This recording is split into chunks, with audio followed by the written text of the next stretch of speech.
আসসালামু আলাইকুম রহমতুল্লাহ বারাকাতু। আজকে একটা নতুন রেসিপি নিয়ে আসছি। তো পুরো টপিংয়ের জন্য ব্যবহার করছি বেগুন, গাজর, ক্যাপসিকাম এবং সেদ্ধ ছোলা, আর সাথে নিয়েছি লেটুস পাতা। এবং ড্রেসিংয়ের জন্য আমরা ইউজ করব ফ্রেশ ইয়োগার্ট।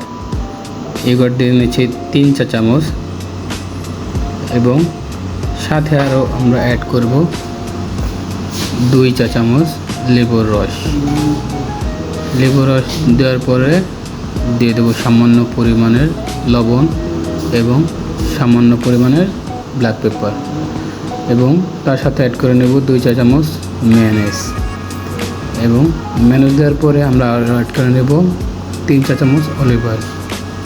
অলিভ অয়েল দেওয়ার পর আমরা ভালোভাবে মিক্স করে নেব। দেখেন, স্ক্রিনে দেখলে বুঝবেন যে ভালোভাবে মিক্স করতে হবে।